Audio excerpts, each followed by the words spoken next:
So this is my speech, my informative speech about test anxiety. I hope you can see my computer screen because it would not hook up to TV. So everyone knows that time when they took a test that they prepared for so well, but just forgot everything that they studied for. Well, you can have this thing called test anxiety. My goal of this speech is to inform you about test anxiety and the causes that it could have on you and or people around you. The information I'm giving to you is a credible source from authors such as Kendall Cherry and Michelle DiGirolamo, if that's how you pronounce it. This information is relevant to all of us because we are college students, and all of us will take a test no matter what the test or class looks like. Before you can judge if you have or not, we all need to start with the basics. What exactly is test anxiety? Test anxiety is referring to a subjective experience of intense psychological, cognitive, and or behavioral systems of anxiety before or during test-taking situations that interferes with test performance. Now this is the definition that Google gave me. From the article Test Anxiety by Kristen Saka-Miller. Now me, a college student who has graduated from high school, knows that you can never have a definition contain a word that you are defining, such as we have here, anxiety. Anxiety is the feeling of worry, nervousness, or unease about an imminent event or something with an uncertain outcome. The definition of test anxiety is the reason I'm speaking of this, because it's a confusing topic that is easy to understand once you dive into the facts. Now, knowing the definition, let's get into how you might feel struggling with test anxiety. According to Kendra Cherry, test anxiety can feel like you paying attention in class, took detailed notes, and read every chapter, so you must get an A on the test. However, when the test is given to you, you are a nervous wreck and blank out on the easiest of questions. Test anxiety is not just a phase people go through, but a psychological condition where people get so anxious that their learning is impaired, and their test scores will suffer. Just because you are the smartest person in the class does not mean you will not have test anxiety. Most people think that if you're smart, your brain will just go and go and go. That is not the case. The case is test anxiety you cannot control.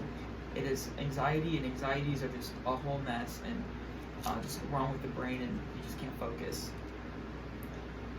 Just like I said, you cannot control test anxiety because, like most anxieties, you are frozen in your own brain panicking. This is the worst because you just feel like you can't move and you can't think, and you know it's in the back of your head, but you just can't get it. And that's what test anxiety really gets you at, is feeling like you know it, but you just can't get it out. But however, some of us are lucky.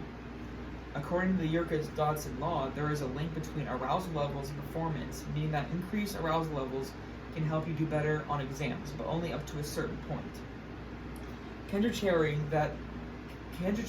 says that there can be a few potential causes of test anxiety, like fear of failure, poor testing history, and unpreparedness.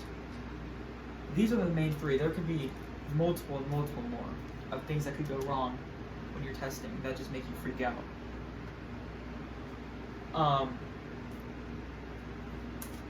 And then Kendra goes on saying that it can also be caused biologically.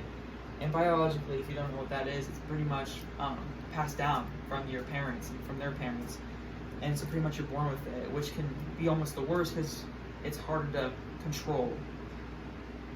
She says in stressful situations, such as taking a test, the body releases a hormone called adrenaline that pretty much will prepare you to either stay and deal with the stress or escape the situation early.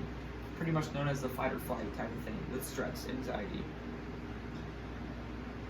In a lot of cases, this adrenaline rush is actually a good thing to have prepared for stressful situations.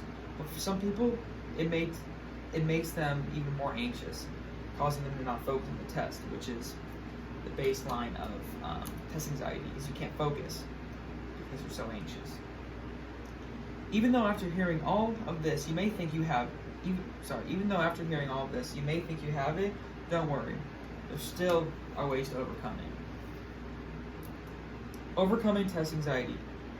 Although it sounds impossible, I'm here to say that it can get better if you put effort into it and really study the facts. The biggest way to overcome it is to avoid a perfectionist trap, says Kendra Cherry. She says, do not be perfect. Everyone makes mistakes, and you just did your best. Oh, sorry. Let me get this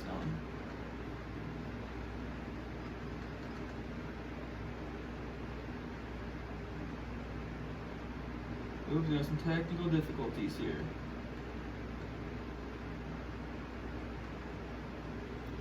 Sorry. So just to know you're not perfect is the biggest thing to make anxiety just leave your body. Once you realize you're not perfect and you can make mistakes and those mistakes are not going to kill you, then your anxiety just goes down. You don't have to worry about failing and fear of failure and all of that goes into it. You just have to know that you did your best and that you tried your best. And the second way is to banish your negative thoughts. Negative thoughts are just there all the time. And if they're there, they suck. They just drown you of your positive thoughts and your ability to just think positive about the outcome and just always think about the negative things that could happen. You could fail the test. You could not know this first answer. The answers are too hard. You didn't feel like you studied enough. That just keeps spiraling and spiraling with all these negative thoughts, but you don't think about the positives.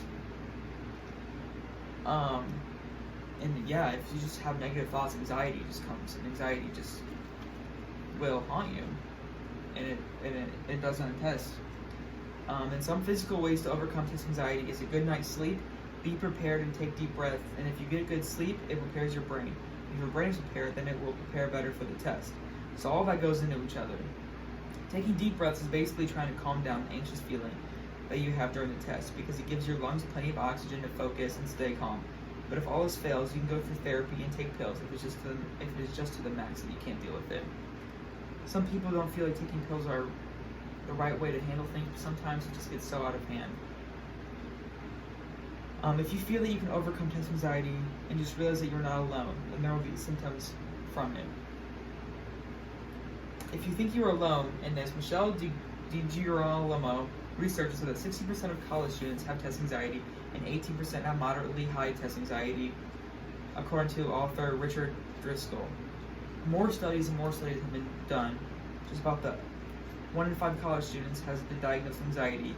And if you still think you're alone, 40 million adults in the United States over the age of 18 struggle with any anxiety disorders. And that would make it 18% of the population. Now that I have laid out the basics of test anxiety, I hope that everyone who struggles with it will learn how to cope with it and make it better. This may seem like a joke to some people, but in actuality it is a problem that affects a lot of people, you know. Making sure you know the facts about it and learning to overcome test anxiety is the first step to conquering it. Always be aware of the effects that it can give you because they are serious and can harm you. Finally, I want my fellow classmates to know that they are not alone in this struggle and things will get better for them.